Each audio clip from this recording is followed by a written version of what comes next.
dirahmati Allah Subhanahu wa taala. Amin ya rabbal alamin. Salawat dan salam kita sampaikan kepada Nabi kita Muhammad sallallahu alaihi wasallam. Semoga kita diberi syafaatnya kelak di hari kiamat, dan tidak ada yang berhak mendapat syafaat kecuali orang-orang yang mentauhidkan Allah Subhanahu wa taala, yang mentaati Allah dan Rasulnya, yang menjadikan Nabi kita Muhammad sebagai panutan dalam segala sisi kehidupannya. Alhamdulillah, kita melanjutkan pembahasan kita masih dari hadis sab'atun yudilluhumullahu fi dhillihi yauma la dhilla illa dhilluh. Ada 7 golongan manusia yang diberi naungan oleh Allah Subhanahu wa taala kelak di padang mahsyar. Di hari itu tiada naungan selain dari naungan Allah Subhanahu wa taala. 1 dan 2 sudah kita bahas. Yang pertama, imamun adil, pemimpin yang adil. Yang kedua kemarin kita bahas, yaitu syabun nasya'a fi ibadatillah, pemuda yang tumbuh dalam rangka beribadah kepada Allah Subhanahu wa taala. Sekarang yang ketiga, yaitu warajulun qalbuhu mu'allaqun fil masajid, lelaki yang hatinya terpaut dengan masjid, terikat dengan masjid. Orang yang menfokuskan perhatiannya, ketenangannya di dalam masjid, rumah dari rumah-rumah Allah Subhanahu wa taala. Keistimewaan masjid ini disebut Baitullah, rumah Allah. Kalau kita lihat rumah pertama, tempat tinggal yang ditetapkan oleh Allah Subhanahu wa taala bagi manusia, justru rumah Allah, Baitullah, yaitu Ka'bah. Kalau Ka'bah, Masjidil Haram adalah masjid Baitullah yang tempatnya ditentukan oleh Allah Subhanahu wa taala, sudah ditetapkan oleh Allah Subhanahu wa taala. Dalam surat Ali Imran ayat ke-96, Allah Subhanahu wa taala berfirman, a'udzubillahi minasyaitonir rajim. Bismillahirrahmanirrahim. Inna awwala baiti wudi'a lin-nasi lalladzi bi Bakkata mubarakan wa hudal lil alamin. Sesungguhnya rumah pertama, baitin, rumah-rumah Allah, Baitullah, masjid yang diperuntukkan bagi manusia, lalladzi bi Bakkah, yaitu rumah Allah, Baitullah yang ada di Mekah, Ka'bah, Masjidil Haram, mubarakan, yang mempunyai keberkahan, diberi keberkahan oleh Allah Subhanahu wa taala, yang sekali sholat di sana 100.000 dibanding sholat di tempat yang lain. Mubarakan wa hudal lil alamin, diberi keberkahan dan sebagai petunjuk bagi seluruh alam semesta. Pusatnya bumi, kiblatnya umat Islam adalah Baitullah, Ka'bah, Masjidil Haram. Kemudian fihi ayatum bayyinatum maqamu Ibrahim, di dalam Baitullah itu ada tanda-tanda yang jelas kekuasaan Allah Subhanahu wa taala, dan di dalamnya ada makam Ibrahim, tempat berpijaknya Nabi Ibrahim untuk meninggikan bangunan Ka'bah. Wa man dakhalahu kana amina, barang siapa yang masuk ke dalamnya maka dia menjadi orang yang aman, dijamin keamanannya. Di semua tempat yang itu digunakan untuk beribadah kepada Allah, semua orang yang masuk dengan niat baik dijamin keamanannya. Walillahi 'alan nasi hijjul baita man istata'a ilaihi sabila. Dan Allah Subhanahu wa taala mengumumkan bahwasanya manusia punya kewajiban untuk haji ke Baitullah bagi siapa saja yang sanggup ke sana. Wa man kafara fa innallaha ghaniyyun 'anil alamin. dan barang siapa yang kufur maka sesungguhnya Allah Subhanahu wa taala Maha Kaya, tidak butuh dari seluruh alam semesta. Makanya petunjuk Allah Subhanahu wa taala yang digambarkan sebagai cahaya Allah Subhanahu wa taala, hidayah, petunjuk yang digambarkan dalam surat An-Nur ayat 35, Allahu nurus samawati wal ard. Allah lah yang menerangi, memberi cahaya kepada langit dan bumi. Masalun nurihi kamishkatin fiha misbah. Perumpamaan cahaya Allah, petunjuk dari Allah Subhanahu wa taala seperti mishkah, lubang yang tidak tembus cahaya, yang di dalamnya ada misbah, ada lampu. Al misbahu fi zujaja. Lampu itu di dalam kaca. Az-zujajatu ka'annaha kaukabun durriyun.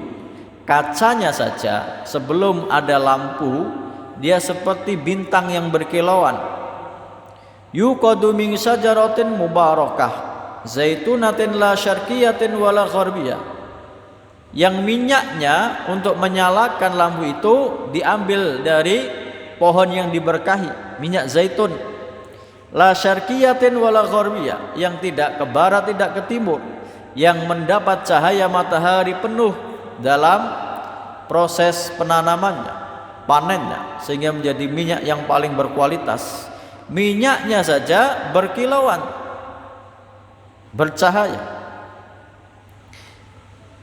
Yakadu zaituha yudi'u walau lam tamsas hunar. Minyaknya saja sudah seakan-akan bercahaya walaupun belum disentuh api, belum dinyalakan, minyaknya saja berkilauan. Dan ini faktanya, minyak zaitun terbaik itu berkilauan seperti emas.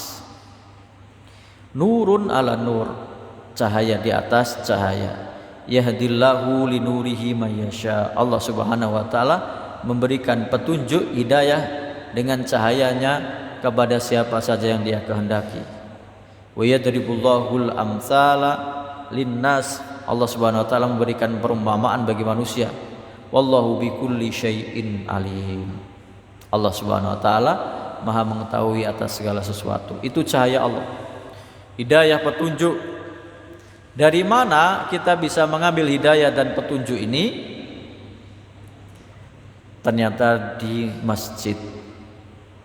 Ini ayat 35, ayat berikutnya ayat 36.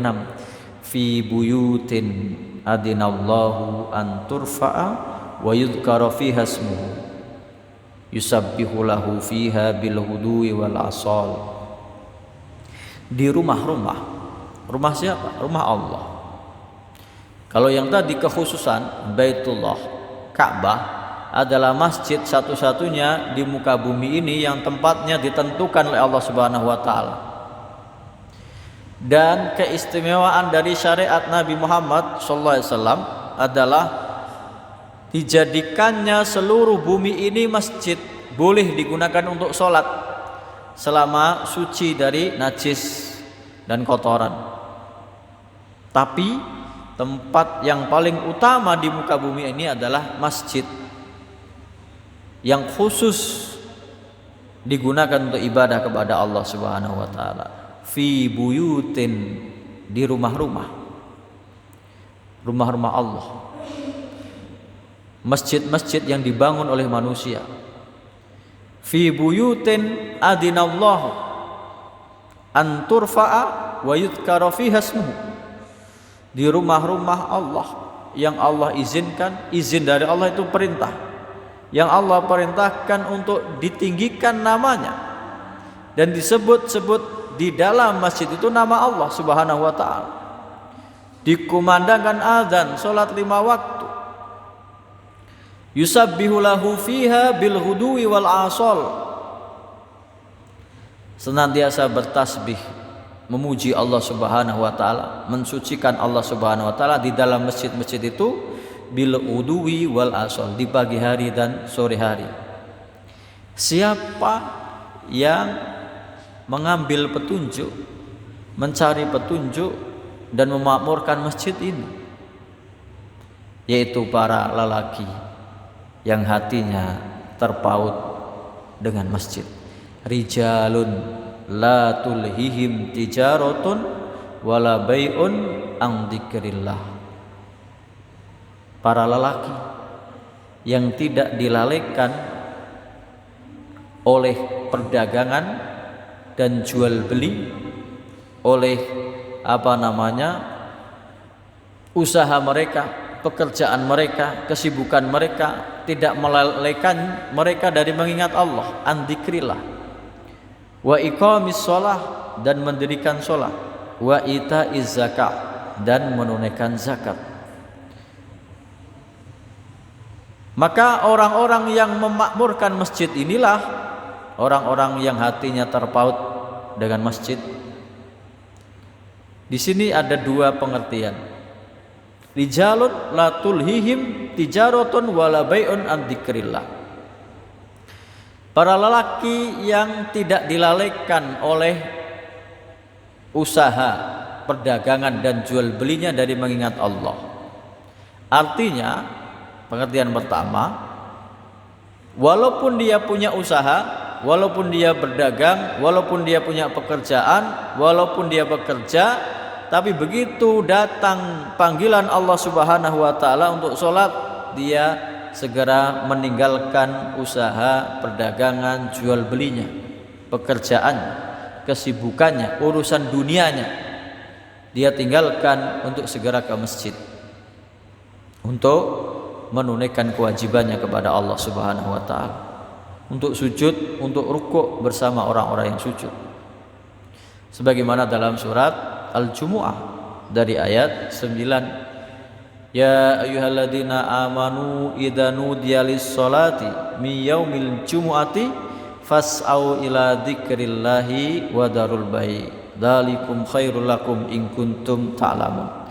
Wahai orang-orang yang beriman, kalau telah dikumandangkan azan untuk sholat Jumat, fas'au, perintahnya bukan hanya menjawab, fas'au, segera, cepat-cepatlah, ila dzikrillah, untuk mengingat Allah bersama orang-orang yang sujud di masjid.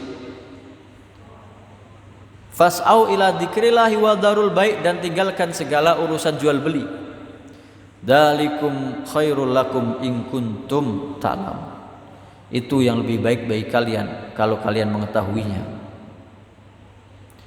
Berarti pengertian pertama ini orang yang ketika sedang sibuk untuk urusan dunia, entah itu usahanya, perdagangannya, jual beli, pekerjaannya, kesibukan urusan dunia, keluarganya, begitu dikumandangkan adzan segera ke masjid menunaikan perintah Allah Subhanahu wa taala. Begitu selesai sholat Jumat, fa idza qudiyatis sholatu fantasiru fil ardi. Kalau sudah dilaksanakan sholat Jumat, maka bertebaranlah kalian di muka bumi. Wabtaghu min fadlillahi, dan carilah karunia dari Allah Subhanahu wa taala. Wabtaghu min fadlillahi wadhkurullaha katsiran la'allakum tuflihun. Dan ingatlah, zikirlah kepada Allah dengan zikir yang banyak supaya kalian beruntung, supaya kalian mendapat keberkahan dalam hidup. Berarti pengertian yang pertama, orang yang tidak dilalaikan oleh pekerjaan, perdagangan, jual beli, usaha, kesibukan, keluarga dari ibadah kepada Allah Subhanahu wa taala. Pengertian yang kedua, walaupun dia sedang berdagang, berarti ini sudah di luar sholat, sudah di luar waktu sholat. Walaupun dia sedang berdagang, walaupun dia sedang jual beli, walaupun dia sedang berbisnis, walaupun dia sedang bekerja, walaupun dia sedang dalam keluarganya, dia tidak lalai dari mengingat Allah Subhanahu wa taala. Tetap hatinya ingat kepada Allah Subhanahu wa taala, terpaut dengan masjid. Maka di ayat yang 10 tadi surat Al-Jumu'ah, fa idza qudiyatis sholatu, kalau sudah diselesaikan, ditunaikan salat, fantasiru fil ardi, bertebaranlah kalian di muka bumi, menyebar, cari rezeki Allah, Fantasiru fil ardi wabtaghu min fadlillah. Cari karunia dari Allah Subhanahu wa taala. Ada yang berdagang, ada yang bertani, ada yang bekerja di pabrik dan segala macam aktivitas menjemput rezekinya. Tapi ketika menjemput rezeki, wazkurullaha katsira. Zikir, ingat Allah Subhanahu wa taala sebanyak-banyaknya. La'allakum tuflihun, supaya kalian menjadi orang-orang yang beruntung. Alhamdulillah di Indonesia ada beberapa tempat yang mempunyai tradisi yang bagus tentang masjid ini, untuk mempersiapkan para lelaki yang terpaut dengan masjid, yang terikat hatinya dengan masjid, yang selalu rindu untuk beribadah di masjid. Salah satunya yang pernah saya dapati di daerah Sumatera Barat, sebagian yang pernah saya lihat di Kota Padang, Pariaman, Bukit Tinggi dan sekitarnya, Padang Panjang. Pokoknya mayoritas Sumatera Barat. Dan mereka sudah sejak dulu punya tradisi bahwa lelaki itu kalau sudah balik, sudah dewasa, tidurnya di masjid untuk memakmurkan masjid di surau. Dan sampai sekarang itu dilanjutkan, ada satu kegiatan namanya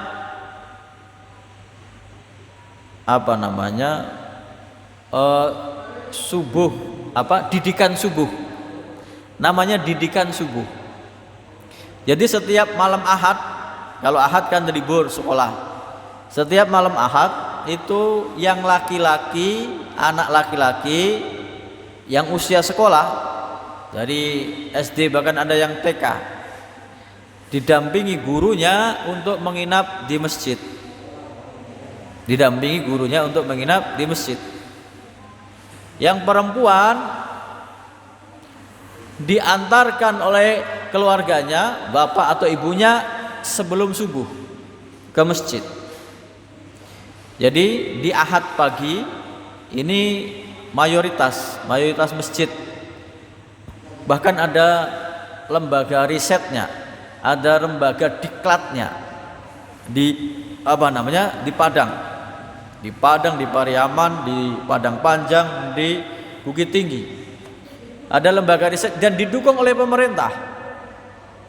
Jadi setiap Ahad pagi anak-anak ini sholat jamaah di masjid, sholat subuh berjamaah.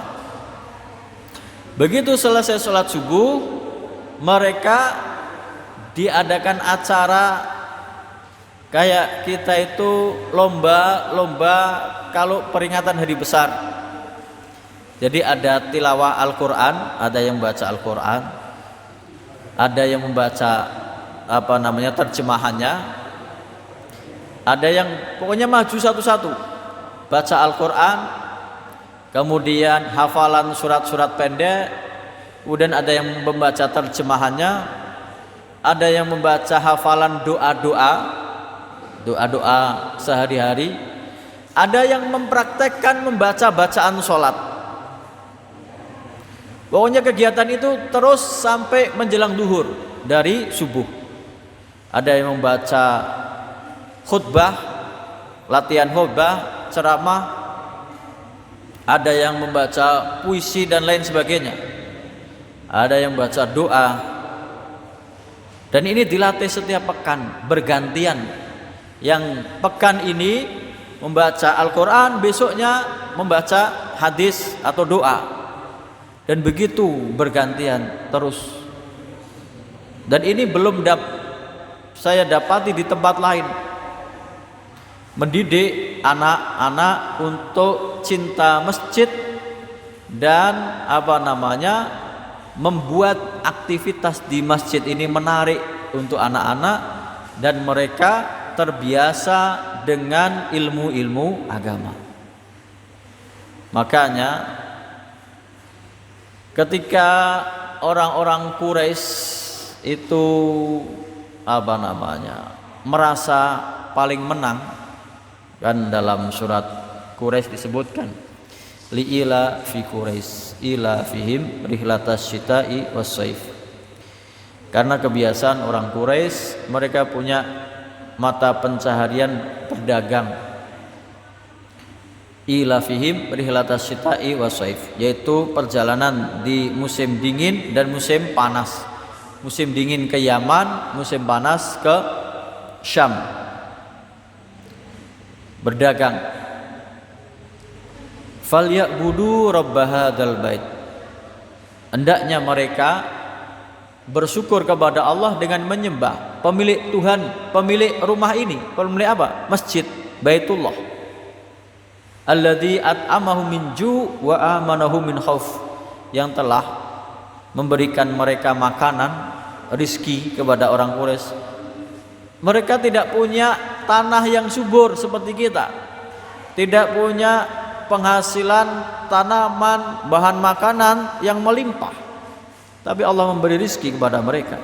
Mereka berdagang dari Mekah ke Yaman di musim dingin, ke Syam di musim panas.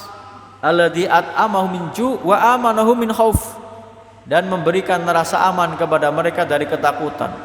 Perjalanan yang mereka tempuh beribu-ribu kilometer, tidak ada orang yang mau menghalangi mereka. Keyakinan mereka apa? Karena mereka orang yang menguasai masjid rumah Allah, yaitu Baitullah, sebagian dari karunia Allah, dan mereka merasa benar. Terbukti ketika Abraha ingin menghancurkan Ka'bah dengan tentara bergajah, mereka dibela oleh Allah Subhanahu wa taala, dilindungi, dan mereka merasa posisinya benar, merasa jadi pembela agama yang benar, hanya gara-gara mereka menguasai masjid atau rumah Allah Baitullah. Maka diingatkan oleh Allah Subhanahu wa taala, falyabudu rabb hadzal bait, sebagai rasa syukur kalian hendaknya menyembah pemilik rumah ini, pemilik Baitullah, rumah Allah. Sembahlah hanya Allah, sebagai bukti rasa syukur kalian terhadap rizki yang diberikan oleh Allah, terhadap rasa aman.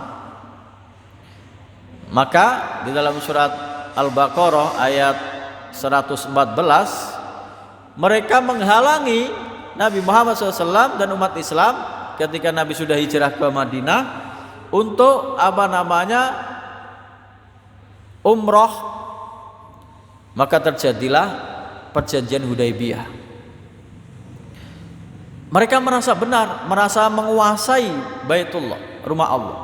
Wa man adlamu mimman mana'a masajidallahi ayyudkara fiha ismuhu wa sa'a fi kharabiha. Dan siapa yang lebih zalim daripada orang-orang yang melarang, menghalangi masjid-masjid Allah, yang di situ disebut nama Allah, diagungkan nama-nama Allah, dan mereka malah ingin merobohkannya. Ulaika ma kana lahum ayyadkhuluha illa khaifin.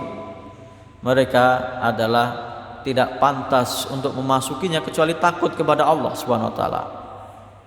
Orang yang menghalangi Nabi Muhammad SAW dan umat Islam untuk masuk ke Masjidil Haram ini, lahum fid dunya hisyu wa lahum fil akhirati adzabun adzim. Bagi mereka di dunia kehinaan, dan kelak di akhirat mereka mendapat azab yang sangat berat.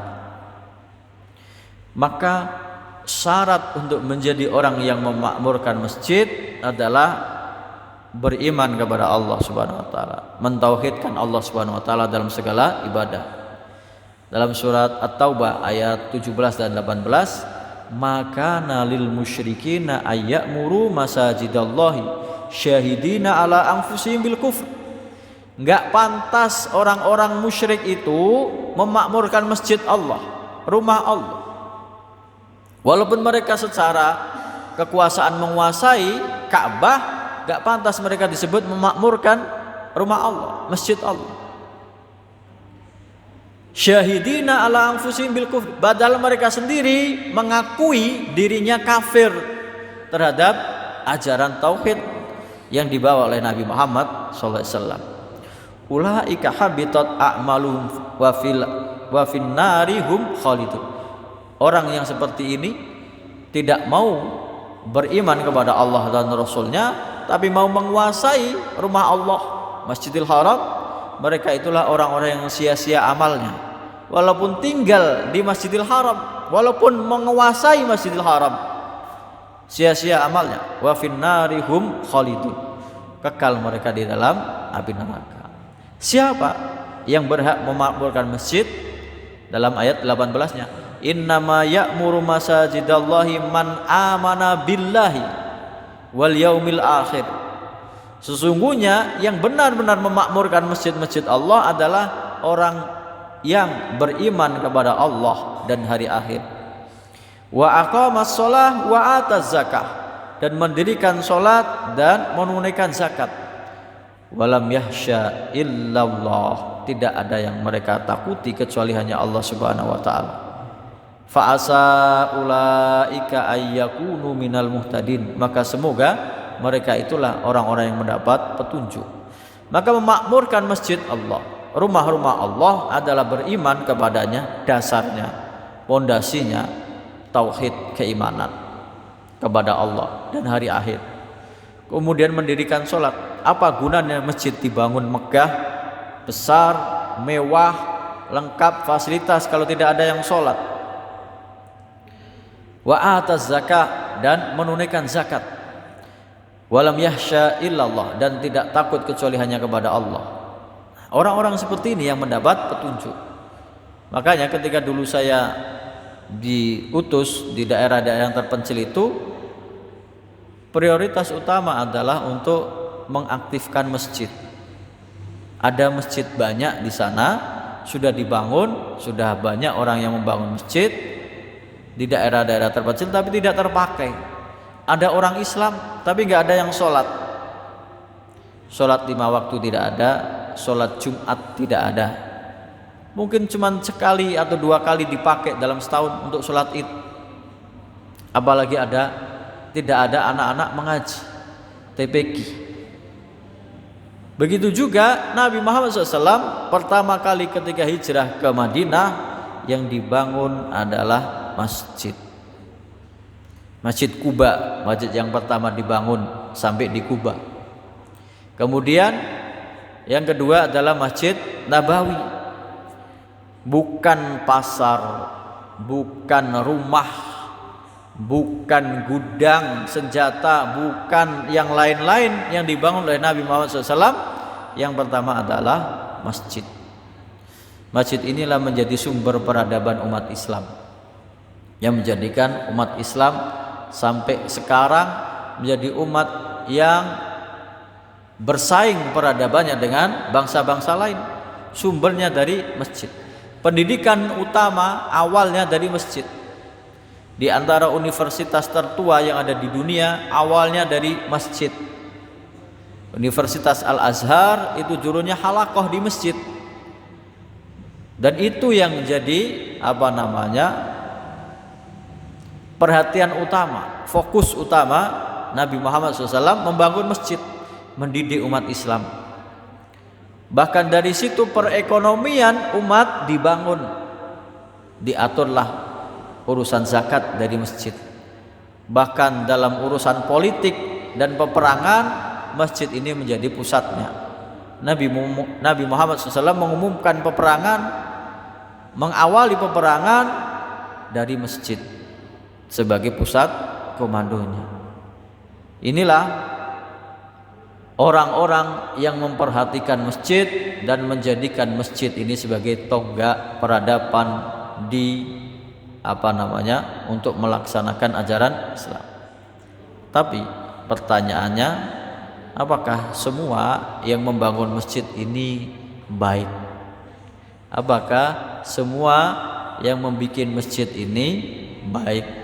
Ternyata tidak. Bahkan ada masjid yang diperintahkan oleh Allah Subhanahu wa taala untuk dirobohkan.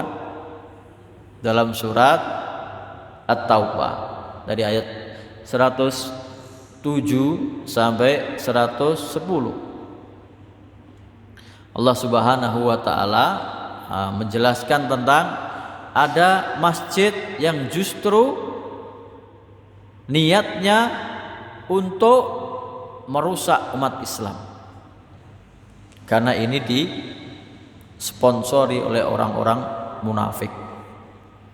Jadi ayat 107 surat At-Taubah, Allah Subhanahu wa taala berfirman, walladzina ittakhadhu masjidan dirara wa kufran wa tafriqan bainal mu'minin wa irsadan liman haraballaha wa rasulahu min qablu wala yakhlifunna in aradna illal husna wallahu yashhadu innahum lakadzibun. Dan orang-orang yang menjadikan masjid dirar, ini disifati oleh Allah Subhanahu wa taala 4 sifat. Yang pertama masjid dan diraron, masjid yang tujuannya merusak, membinasakan, mencelakakan umat Islam. Bangun masjid tujuannya mencelakakan, membinasakan, membuat kerugian umat Islam. Dirar. Yang kedua kufron, diraron wa kufron, dan sumbernya tujuannya kekufuran. Kenapa? Karena dia tidak mengagungkan Masjid Nabawi, yang itu menjadi masjid yang utama. 1, 2. 1, sumber bencana, sumber malapetaka, sumber kerusakan. Yang kedua, bentuk dari kekufuran kepada Nabi Muhammad SAW. Yang ketiga, wa tafriqan bainal mu'minin, tujuannya untuk memecah belah di antara umat Islam, orang-orang beriman. Ini dibangun oleh orang munafik. Yang keempat, wa irsadan liman haraballaha wa rasulahu min qablu. Tujuan dibangunnya Masjid Dirar ini untuk posko. Jadi ada orang munafik itu bekerja sama dengan orang-orang ahli kitab di Syam yang mereka kirim-kirim surat berhubungan menjanjikan, kami akan membantu kalian orang-orang munafik yang ada di Madinah untuk memerangi Nabi Muhammad SAW. Kalian bangun masjid, nah nanti masjid itu kita jadikan posko, kalau ada pasukan yang datang atau ada orang-orang kafir yang datang, nanti poskonya di situ sebagai pengawasan, sebagai mata-mata bagi orang yang memerangi Allah dan Rasulnya sejak sebelumnya. Orang-orang munafik yang membangun masjid ini dibangun sebelum Nabi Muhammad SAW pergi perang Tabuk tahun 9 Hijriah. Lalu setelah jadi, Nabi Muhammad SAW dipanggil oleh orang-orang munafik. Ya Rasulullah, kami sudah bangun masjid untuk kemaslahatan umat Islam, orang-orang beriman di Madinah. Lalu digambarkan dalam Al-Quran, wala yahlifunna in aradna illal husna. Mereka sungguh akan bersumpah kepadamu wahai Muhammad bahwasanya tujuan kami adalah bagus. Orang-orang munafik mengatakan, kami kasihan orang-orang yang tua, yang lemah, orang-orang yang enggak punya apa-apa, yang jauh, itu harus ke Masjid Quba. Jadi Masjid Dirar ini dibangun di dekatnya Masjid Quba. Daripada ke Masjid Quba jauh, nanti kalau pas hujan besar, hujan deras, kehujanan. Kalau yang jauh pas panas terik, kepanasan, kasihan yang lemah, yang tua. Maka kami bangun masjid supaya mereka dekat ke sini. Maka mengundang Nabi Muhammad SAW untuk meresmikannya, sholat di dalamnya. Tapi bertepatan dengan Nabi Muhammad SAW mau pergi perang Tabuk. Maka Nabi mengatakan tidak bisa. Kami dalam perangkat peperangan. Nanti setelah kembali. Nah, setelah kembali mereka mendatangi lagi Nabi Muhammad SAW untuk mengajaknya sholat di masjid tersebut yang dibangun oleh orang munafik. Nah, tujuannya tadi, ketika Nabi Muhammad SAW mau sholat mengikuti rayuan orang-orang munafik ini, turunlah ayat ini. Ternyata masjid itu tujuannya untuk mencelakakan umat Islam, bentuk kekufuran terhadap Nabi Muhammad SAW, memecah belah umat Islam, orang-orang beriman, dan justru untuk bekerja sama dengan orang-orang kafir untuk menyerang Nabi Muhammad SAW. Wallahu yashhadu innahum lakadzibun. Allah Subhanahu wa taala yang memberikan informasi kepada Nabi Muhammad SAW melalui malaikat Jibril. Allah Subhanahu wa taala yang bersaksi bahwa mereka itu orang-orang yang dusta. Maka turunlah ayat la takum fihi abadan. Jangan kamu pernah sholat di dalamnya selama-lamanya. Maka Nabi Muhammad SAW dilarang sholat di situ. Bahkan diperintahkan untuk dihancurkan, dibakar. Endingnya masjid itu dibakar. La masjidun ussisa ala taqwa min awwali yaumin ahaqqu an taquma fihi. Masjid yang dibangun atas dasar ketakwaan sejak pertama kali dibangunnya, itu yang lebih baik, lebih utama, lebih berhak untuk engkau sholat di dalamnya, yaitu Masjid Quba, Masjid Nabawi. Nah, lagi-lagi inilah orang-orang yang hatinya terbaut dengan masjid. Fihi rijalun yuhibbuna ayyatatahharu. Di dalam masjid-masjid itu yang diridhai oleh Allah ada orang-orang yang suka mensucikan diri dalam dua makna. Makna hakiki, fisik, atau makna pensucian jiwa. Dan Allah Subhanahu wa taala memuji penduduk Kuba ini. Wallahu yuhibbul mutahhirin. Dan Allah Subhanahu wa taala mencintai orang yang selalu mensucikan diri mereka. Secara fisik orang Kuba ini, orang Madinah ini berbeda dengan orang Mekah karena air lebih banyak di Madinah. Sehingga ketika mereka bersuci, di antaranya ketika cebok, mereka menggunakan batu istinjanya ditambah dengan air. Maka Allah memujinya. Ini asbabun nuzulnya. Tapi pengertian yang kedua, mereka adalah orang-orang yang mensucikan diri di masjid, bertobat kepada Allah Subhanahu wa taala, menjalani aktivitas mereka di masjid, berzikir kepada Allah Subhanahu wa taala. Afaman assasa bunyanahu ala taqwa minallahi wa ridwanin khairun amman assasa bunyanahu ala syafa jurufin harin fanhara bihi fi nari jahannam. Allah Subhanahu wa taala membandingkan, apakah orang yang membangun masjid dari awal atas dasar ketakwaan kepada Allah Subhanahu wa taala dan mencari keridhaan Allah Subhanahu wa taala, apakah lebih baik daripada yang membangun bangunannya, ini masjid Dirar ini, ala syafa jurufin, di tepi jurang, fanhara bihi fi nari jahannam, maka masjid yang mereka bangun ini roboh, terjerumus masuk ke dalam neraka jahannam. Wallahu la yahdil qaumad dhalimin. Dan Allah Subhanahu wa taala tidak memberi petunjuk kepada kaum yang zalim. Justru mereka membangun masjid ini menambah keraguan-raguan dalam hati mereka. La yazalu bunyanuhumul ladzi banau ribatan fi qulubihim illa an taqatta'a qulubuhum wallahu alimun hakim. Bangunan yang mereka bangun ini, masjid Dirar ini, ketika mereka bangun justru menambah bangun masjid, tapi menjadi tambah munafik, tambah ragu-ragu, menjadi sumber keraguan-raguan dalam hati mereka, sampai hancur hati mereka dan matinya mereka dalam keadaan kafir.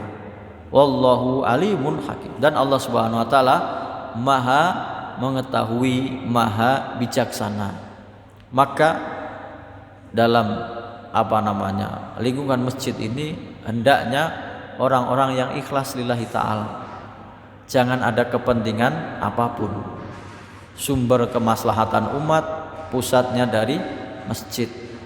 Dalam surat Al-Jin disebutkan, wa annal masajida lillahi fala tad'u ma'allahi ahada. Dan sesungguhnya masjid ini milik Allah, hanya milik Allah, bukan milik pribadi, bukan milik golongan. Fala tad'u ma'allahi ahada, janganlah kalian menyeru menyembah bersama Allah sesuatu yang lain. Masjid ini khusus untuk beribadah kepada Allah Subhanahu wa taala. Untuk salat, untuk baca Quran, untuk iktikaf, hanya beribadah kepada Allah Subhanahu wa taala. Sumber kejayaan dari umat Islam ini berasal dari masjid.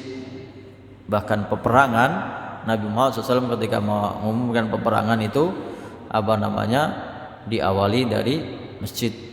Maka orang-orang yang mengurusi masjid harusnya adalah orang-orang yang ikhlas, tidak cari kepentingan apapun dari masjid. Tapi fenomena yang terjadi, dan ini saya dapati ketika dulu sama di pedalaman itu, ada orang buat proposal, karena orang pedalaman kan nggak tahu informasi keluar, dia sering bolak-balik keluar ke kota, ke Padang, kemana, punya kenalan di perusahaan-perusahaan, lalu dia bikin proposal ke perusahaan-perusahaan minta sumbangan atas nama masjid. Dan ternyata ketika dapat, pertamanya dia potong, mungkin dari 10 juta dia kasih 7 juta, yang 3 juta untuk saya karena saya yang ngurus. Awalnya seperti itu. Besoknya buat proposal lagi, dan ini tanpa sepengetahuan pengurus. Begitu dapat, dia potong separuhnya, 5 jutanya diambil, 10 juta yang 5 juta serahkan masjid. Yang ketiga, dia buat proposal, semuanya diambil. Ketika perusahaannya Semen Padang meninjau, ngontek sama pengurus masjid itu, kemarin saya sudah kirim bantuan sumbangan ke masjid, mana buktinya, wujudnya apa?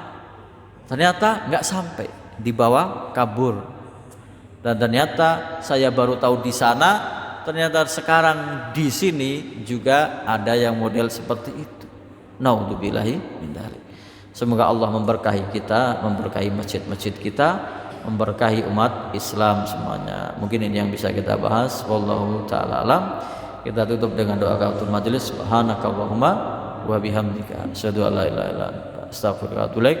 Assalamualaikum warahmatullahi wabarakatuh.